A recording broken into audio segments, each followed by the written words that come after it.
Welcome to ACC Nation. That's Will Oginen. I'm Jim Quist, and our special guest from Busting Brackets is Tristan Freeman. Thanks for joining us, Tristan. Thank you for having me. I appreciate it, guys. Hey, we're in that 45 or day plus or minus countdown range to the start of the college basketball season. And look, it's never too early to talk hoops, because if you're a fan, you know, you think about it year round, and it's always in our minds as well. So we thought, hey, this will be a good time to get Tristan on and talk about the way too early top 25. We're going to talk about two of them, one from April and the most current from mid-September. So we're going to treat you folks to some hoops here and whet your appetite just a little bit. So like I said, Tristan, let's go back to the April version, and then we'll work our way forward to the most recent edition, because there was a lot of changes between the two, which is not unusual because there's a lot of things going on. And we thought we'd ask you about why certain teams have moved in the wrong direction for them. Others have moved up.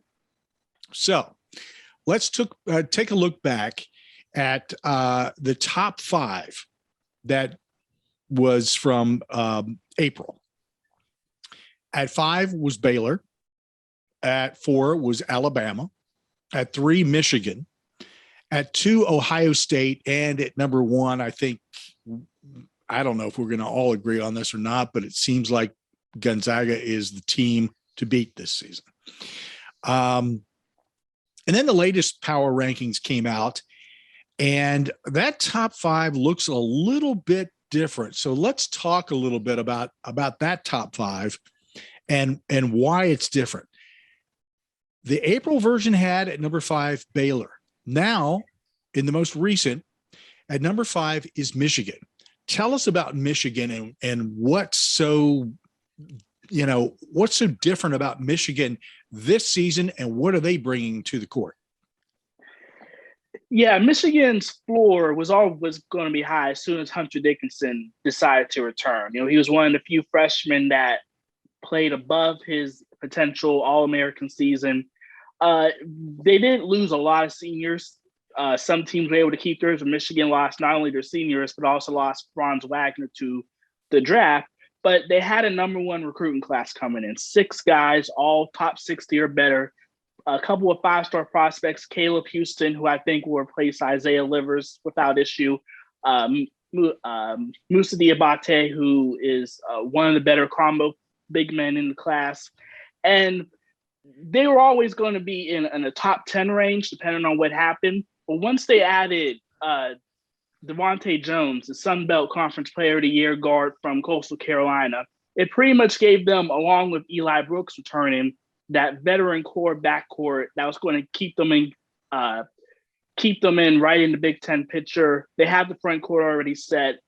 The wings, as long as Caleb Houston looks as advertised, their floor is one of the highest in the country. And if their freshman plays well, I could see them being number 1 at some point this season. The next up is number 4, Texas. And this is a big leap, but this is where the transfer portal has been very good. And Texas looks really like somebody who is going to give Gonzaga a run when it comes down to the tournament. You can argue that from a roster standpoint, just from individual talent, Texas has the best in the country. I mean, the transfers they added, if you did like a top 100 rankings, Texas probably got 6 in the top 40 or so. I mean, Trey Mitchell was a 20-10 guy at UMass. Dylan Disu, Vanderbilt was awful, but Disu had 15-9 quietly. You added Utah transfer in Timmy Allen, who's a versatile forward that can score from the mid-range. And then to add all that, you have Marcus Carr, who was a 20-6 guy at Minnesota. He puts up numbers. You can argue that his teams weren't good, but he wasn't surrounded with a lot of talent. You now put him in Texas and he could flourish. And that's even without realizing that they returned 2 double-digit scorers in Courtney Ramey and Andrew Jones. From if you add all their production from last season, it adds up to nearly 120 points a game.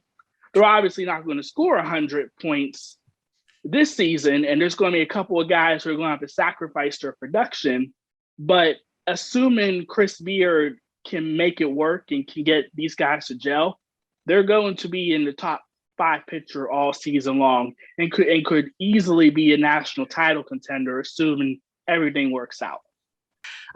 The number 3 team on the busting bracket's top 25, I think, is a team that I would classify this as kind of controversial in some ways. It's UCLA. Obviously, a lot of people are putting them up there based off of the tournament run, but at the same time, this was a team that for 95% of the season was a bubble team at best. But at the same time, they pretty much returned that entire team. So what is it about UCLA that makes you think they can carry that momentum from the tournament over into this season?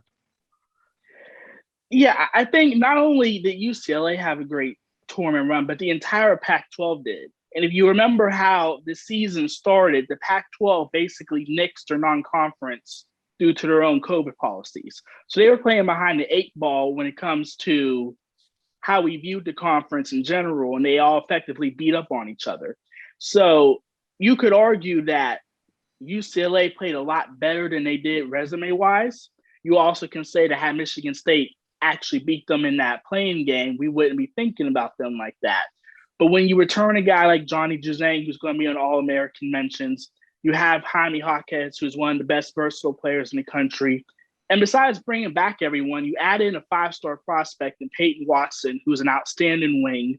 You add a Rutgers big man transfer, Miles Johnson, who nearly averaged double-double at Rutgers.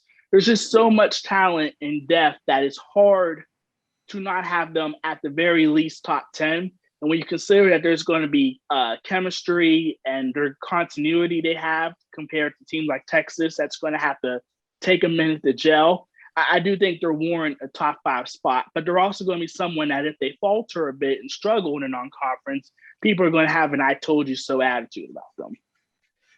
All right, the number 2 team is Kansas, and I think they're obviously going to be a really good team this year. They got Ochai Agbaji back after testing the draft waters, but I think the biggest addition for them is Remy Martin, who was pretty much a human bucket anytime he was on the court for Arizona State. So what is it about Kansas that puts them at number 2? Yeah, I think their starting lineup has next to no weaknesses. If you look at Remy Martin, he's a prolific scorer at Arizona State. He can shoot the ball, score 20 a game. He's an offensive upgrade over Marcus Garrett for sure. And because Abaji's coming back, you're not going to worry as much as any defensive limitations because you already have an elite perimeter defender in Agbaji coming back. Christian Braun is an outstanding scorer. He can shoot 40% from 3 in the wing.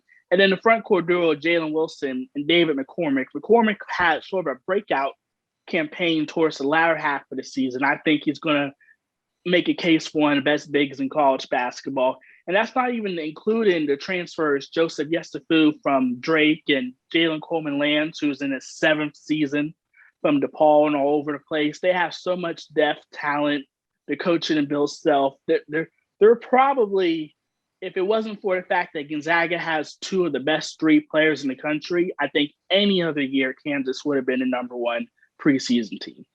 And we might as well, on that topic, bring up number 1 Gonzaga. Obviously, fell short in the national championship game to just a much more physical team, but they continue to roll. They got Drew Timme back. They bring in Chet Holmgren from nearby me in the Minneapolis area.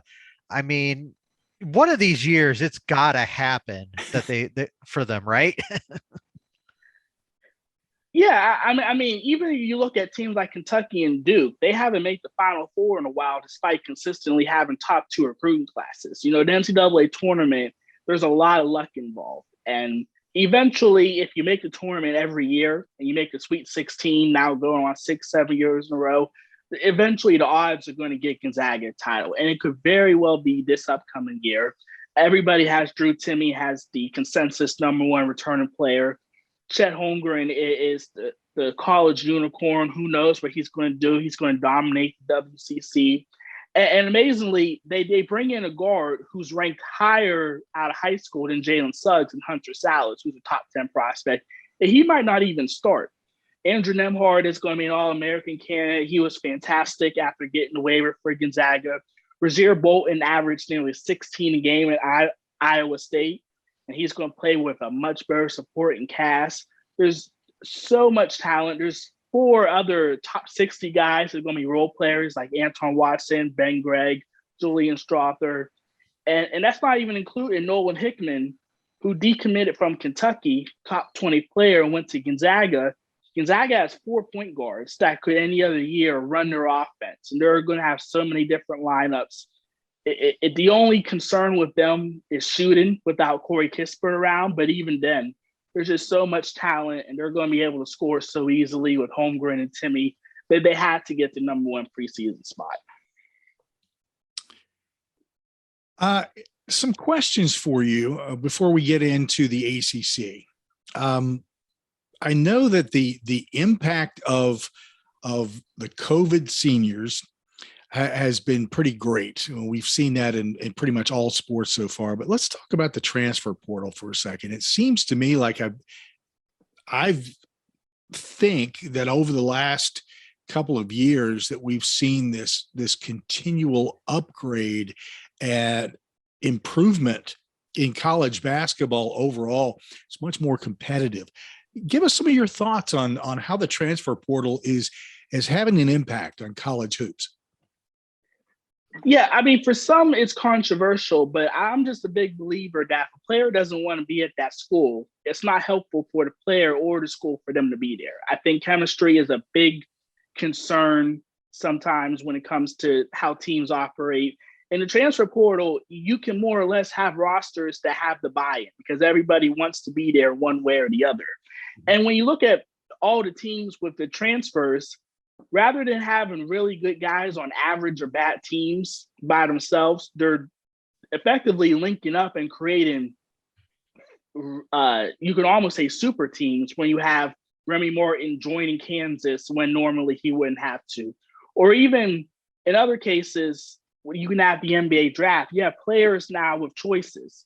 And whenever you have the ability to make your own decisions, it doesn't necessarily mean that it hurts college. You have the G League taking players. You now have overtime elite.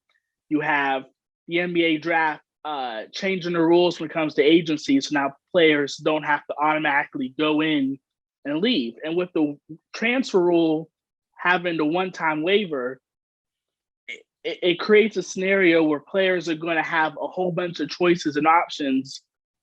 And in a way, it works out for college basketball because many of them decided to come back. We saw this with Kofi Coburn at Illinois, who went to the draft. Normally, he would be gone, decided to come back, potentially could have went to Kentucky and ended up back at Illinois, making them top 20 teams. So I just think giving players options and opportunities is going to benefit the sport rather than mandating them and forcing them to do things where many of them will just say, I'll just go leave and guarantee to get paid.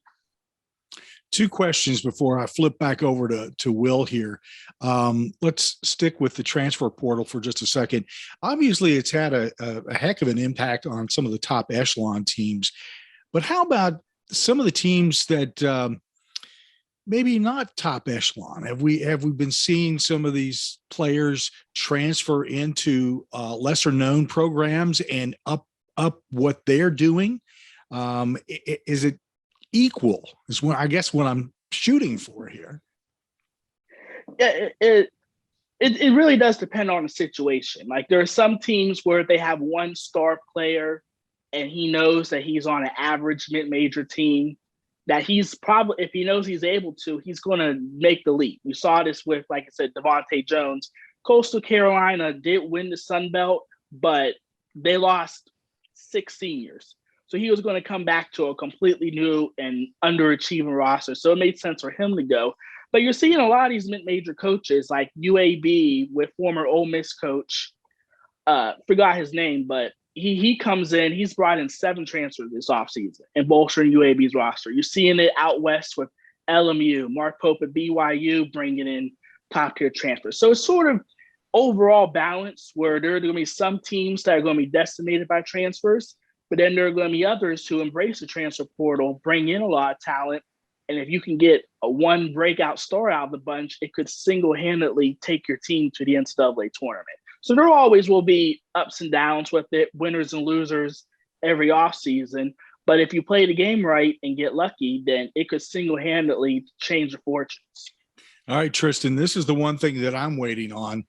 The first millionaire NIL basketball player. This name, image, likeness.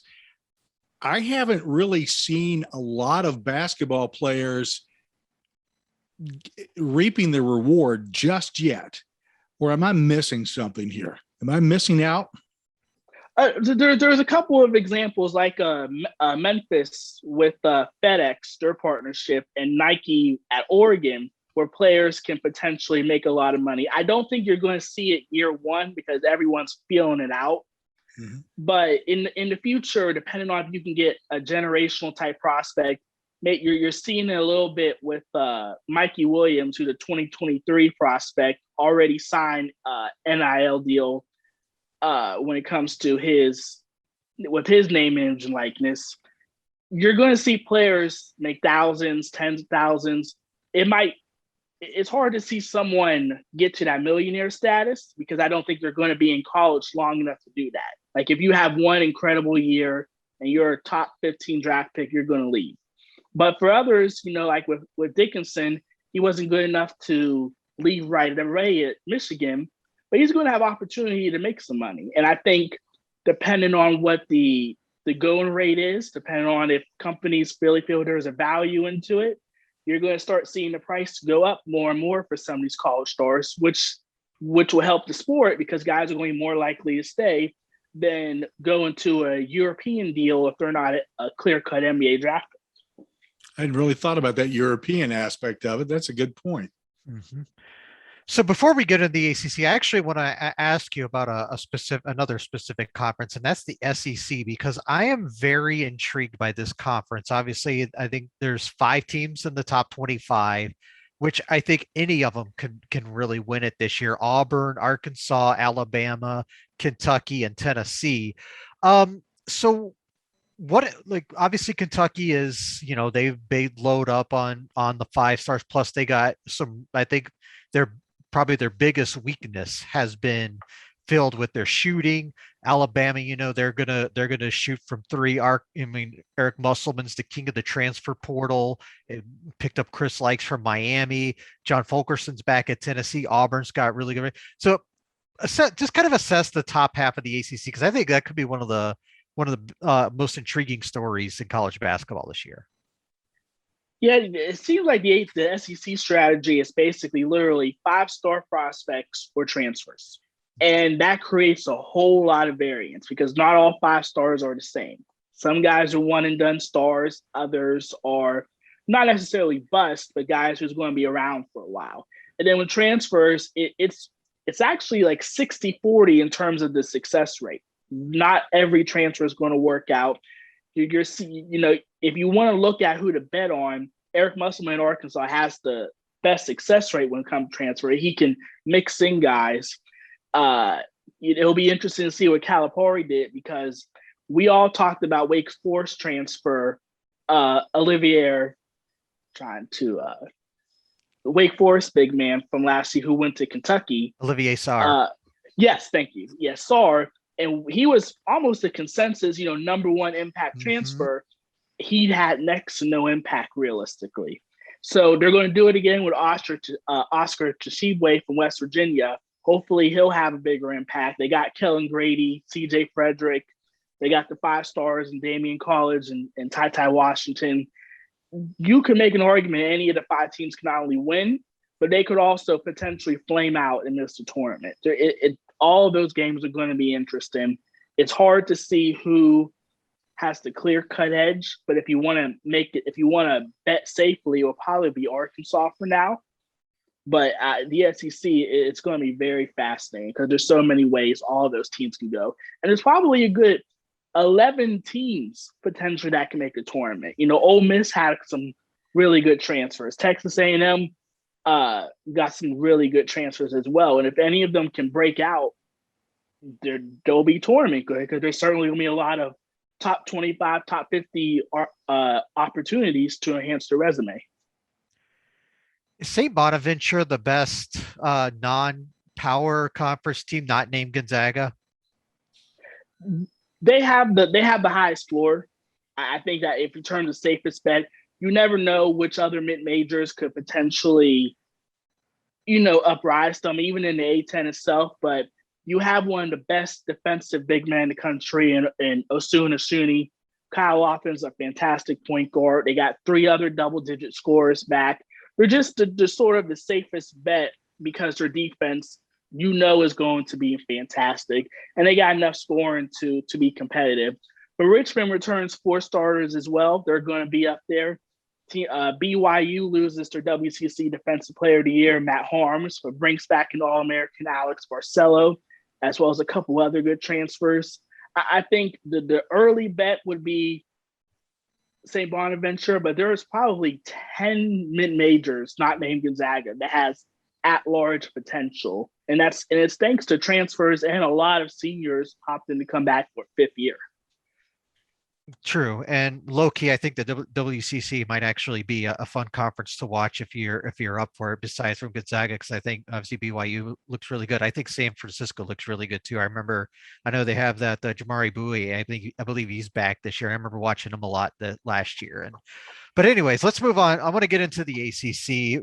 We've kind of put it off long enough, and this is going to be known as the Coach K Farewell Tour, and it's going to be ingrained in our heads for the next 6 months.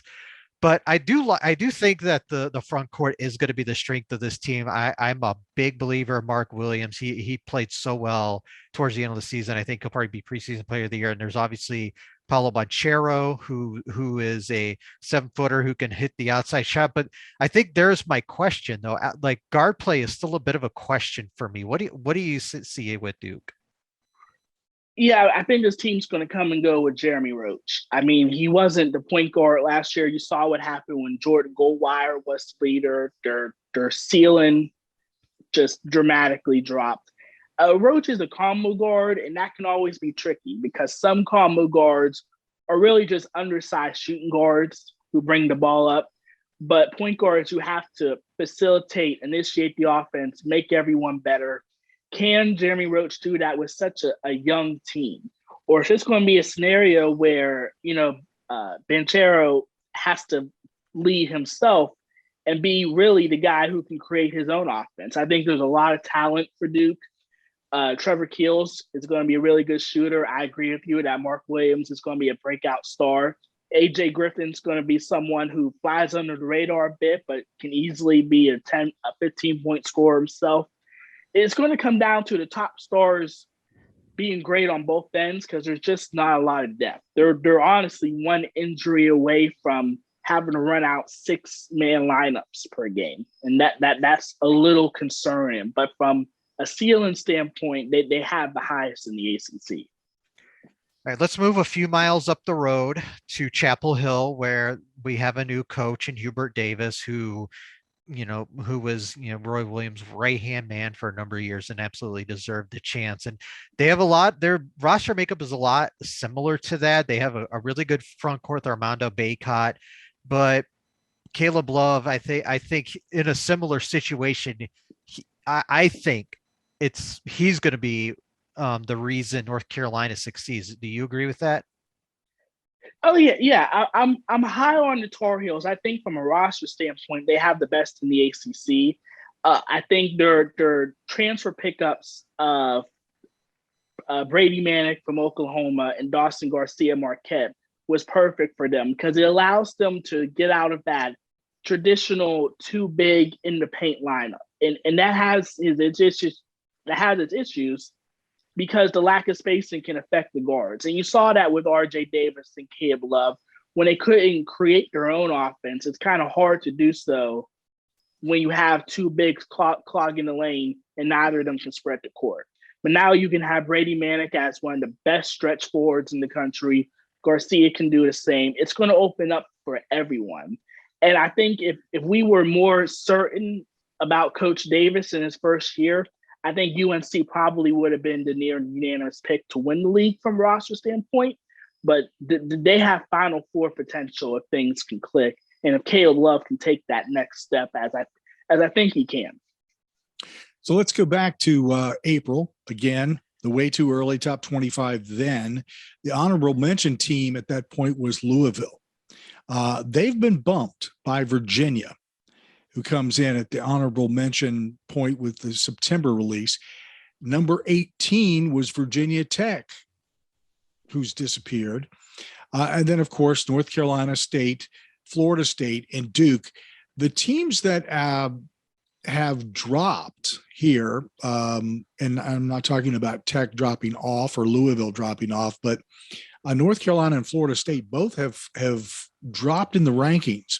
So let's talk a little bit about let's go back to Louisville first, and why Louisville dropped out and why Virginia Tech has dropped out of the most current way too early. Well, it's not really way too early. It's just a preseason top 25 power ranking. So, yeah, let's talk about those two teams.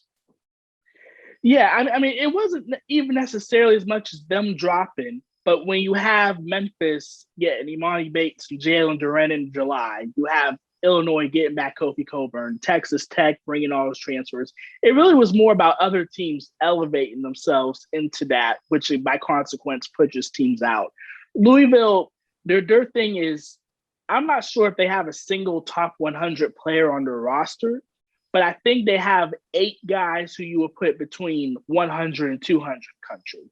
They have a lot of depth. They have a lot of good, solid pieces, but who's going to be that star? You know, we've been waiting for Samuel Williamson to be that guy, former 5-star guy, but he's really just a solid two-way player, rebounder, can get you maybe 10 points in the game, but I don't think he's going to be that 15, 18 guy that they look for. Malik Williams, his health is still in question, but he's a really good big. They bring in 2 top-tier JUCO prospects in Sidney Curry and L. Ellis, but JUCO transfers in the Power Conference can go one or two ways. They can be really good impact players, or they can not see any time at all. So Louisville, I think they have a fairly low floor, fairly low ceiling, but pretty decent floor. I don't think they're top 25 good, but they're going to be a solid tournament contender throughout the year. And then as far as Virginia Tech goes, the loss of Tyrese Radford late was a pretty big one. He's a very unique guy. He's 6'3", but can get you nearly 10 rebounds a game if need be. And the addition of Storm Murphy at the point guard over Radis Sabide is a huge offensive upgrade, but you're a little concerned of what the backcourt's going to be outside of Murphy and Naheem Aline. You know, Aluma is going to be a Conference Player of the Year candidate. Justin Mutz is a fantastic all-around glue guy. But I think there's still some questions as to whether or not they really overachieved due to COVID because they fell off a bit, or are they genuinely a top 25 caliber team outside of Aluma when there's some pretty good questions. Mm-hmm. Okay. And when it comes to Virginia, you've got Kihei Clark, but of course you got the ECU transfer, Jaden Gardner, coming in. But was there anything else there that, you know, was a plus for Virginia getting into the honorable mention category? Yeah, I mean, you're hoping Ormond Franklin, a transfer from Indiana, can be a 40% shooter, but losing both Sam Hauser and Jay Huff is just really big when it comes to the front court play. And I'm always concerned with certain systems when you bring in transfers, can they fit in that system? Is Jaden Gardner going to be that guy that can give you 20 and 8, but also be really good on a defensive level? You know, he was on a really awful team in ECU, but sometimes there are guys who just benefit from being on bad teams by scoring the most. And then as far as the backcourt goes, Clark is who he is, a solid guy, good defender, but limited, especially on offense. You're hoping Reese Beekman can give you something, but as great a coach as Tony Bennett is, it's hard for you would pretty much have to put them in the top 25 because of Bennett, because this isn't a top 25 roster right now. Okay. Well, I tell you what, there is one thing that we brought up when we were discussing some things before we got on, and that Will and I will dissect a little bit with you. You went to a Pitt practice and you saw some things there that we'd like to know more about. What did you see? What kind of impression did you get from the Panthers? Yeah, it was really interesting because, as you know, they lost 4 or 5 starters. They lost the top 3 guys, and Justin Champagnie, Audice Toney, and Xavier Johnson. And you pretty much had a fairly new roster overall. You bring back John Hughley, who was suspended from last season due to off-the-court issues. And it was interesting to see what they were going to work on. There was a lot of defensive sets. There was a lot of we was interested to see who was going to be the offensive initiator. Was it going to be Femi Odekale or Texas Tech transfer Jamarius Burton? And it was Burton, for the most part, that was running the sets. He was the point guard for the practices. It was also interesting to see Stony Brook transfer Mo Guy, who was the Defensive Player of the Year for the America East.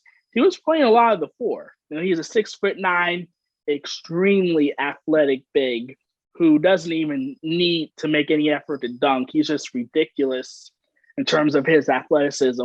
Was taking a lot of 3-pointers during their sets, and he was playing a lot of the stretch 4. And I think you're going to see K4 want to use as much versatility as possible with lineups. So I think you could see Hughley and Guy play together in the front court, which is interesting because Noah Collier, the backup big, was looking impressive as well, particularly on defensive end. So if you don't need Guy to be Hughley's backup at the 5 spot, and Collier can do that, that creates different scenarios and opportunities for Pitt on the offensive end, which is what they're going to need because it's going to be all hands on deck to replace the production they lost from the Big 3. A couple more from me from the ACC before we wrap up. One of the things I have learned over the last couple of years is to never doubt Leonard Hamilton. As many times as people like to think that, Florida State will be down, or, will be, a little lower in the standings, he always brings them up. I'm kind of that way with them this year. I think actually they can win the league, and I'm basing that on the way he plays, that he coaches the team. You get all these guys out without play that, he'll play 12 guys, get them playing time for down the road. Basically, this is going to be he's going to be the case this year because, he loses, 4 of his top scorers from last season, but at the same time, he continues to crush it in recruiting. So what do you think about Florida State? Can they win the league? Yeah, absolutely. I think their defense is going to be top notch once again. They got 4 guys who are all 7 foot or bigger. That's going to be part of the rotation. They got an elite recruiting class. I think Matthew Cleveland is going to be a surprise one and done prospect. Really good shooter at 6'6". You got Houston transfer Caleb Mills, who's going to, I think, be the likely point guard. Really good offensive talent. Anthony Polite's going to be, he's a lone returning double-digit scorer. I think he has the potential to be a go-to guy.